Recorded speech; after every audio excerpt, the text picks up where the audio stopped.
নমস্কার দর্শক বন্ধুরা, আমাদের চ্যানেলের নতুন একটি ভিডিওতে আপনাদের সকলকে স্বাগত। বন্ধুরা, আগামী 2রা অক্টোবর বুধবার মহালয়া।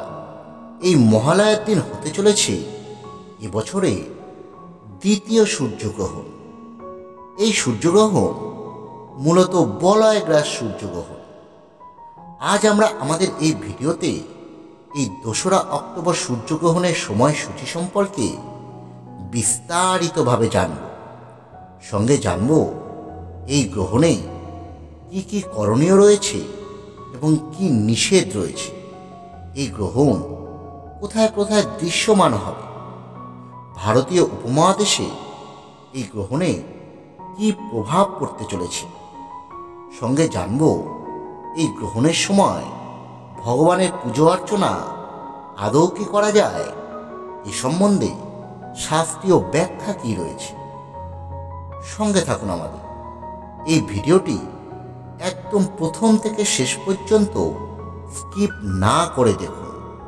এই গ্রহণ সম্পর্কে অনেক ভুল ধারণা আজকে আমাদের এই ভিডিওর মাধ্যমে আপনাদের কেটে যাবে। আর ভিডিওটি দেখবার পর যদি আপনার বিন্দুমাত্রও ভালো লাগে, তাহলে চ্যানেলটি অবশ্যই সাবস্ক্রাইব করে রাখবেন। বন্ধুরা, প্রথমেই বলে রাখি, ভারত বাংলাদেশ সহ এই গোটা উপমহাদেশে এই গ্রহণ দৃশ্যমান হবে না।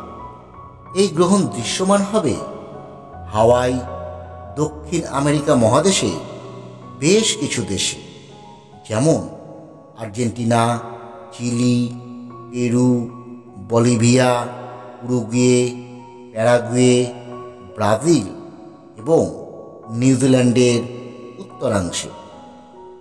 এদিন চাঁদ নিজ কক্ষপথে ঘুরতে ঘুরতে চলে আসবে সূর্য এবং পৃথিবীর মাঝখানে।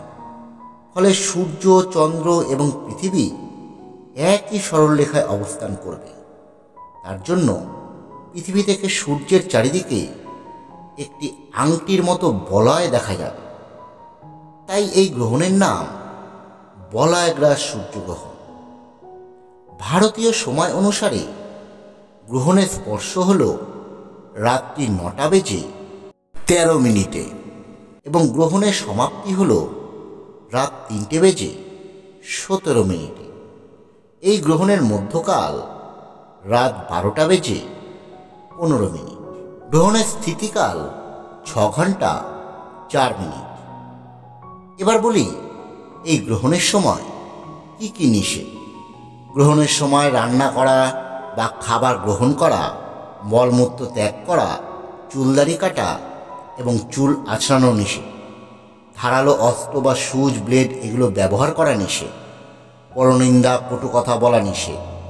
ঘুমানো এবং যৌন ক্রিয়াকলাপ নিষেধ রয়েছে এই গ্রহণকালে। গর্ভবতী মহিলাদের বাইরে বেরোনোর নিষেধ। সূর্যের দিকে তাকানো নিষেধ। কাপড় কাটা বা কাপড় ছেঁড়া নিষেধ। এছাড়াও এই গ্রহণকালে সবজি কাটা নিষেধ। গ্রহণের সময় কি করা উচিত। গ্রহণের সময় আপনি যে কোনো মন্ত্র জপ করতে পারেন। এই সময় আপনার যদি কোনো ইষ্ট মন্ত্র থাকে বা গুরুমন্ত্র থাকে, সেই মন্ত্র অধিক জপ করা উচিত। অথবা আপনার ইষ্ট দেবতার যে কোনো মন্ত্র এই সময় আপনি যথাসম্ভব জপ করবেন। এই সময় জপ করা মন্ত্র দ্রুত সিদ্ধ হয়ে থাকে। এই সময় আপনি শাস্ত্র পাঠ বা শাস্ত্র আলোচনাও করতে পারেন। কোনো মন্ত্র আপনার মোবাইলে যদি থাকে, সেই মোবাইলের মন্ত্র আপনি এই সময় শ্রবণ করতে পারেন।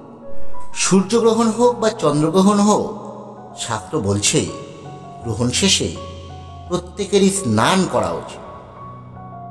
এবার ভারত বাংলাদেশ সহ এই গোটা উপমহাদেশে গ্রহণ দৃশ্যমান নয়। তাই বিধিনিষেধগুলো বাধ্যতামূলক নয়, তবে কেউ চাইলে পালন করতে পারেন। তবে গর্ভবতী মায়েরা এই নিয়মগুলো মেনে চললে আপনার পক্ষে অত্যন্ত মঙ্গল। কারণ গ্রহণকালে অনেক ক্ষতিকারক রশ্মি এই পৃথিবীতে আসে, যা আপনার ভবিষ্যৎ প্রজন্মে ক্ষতি করতে পারে।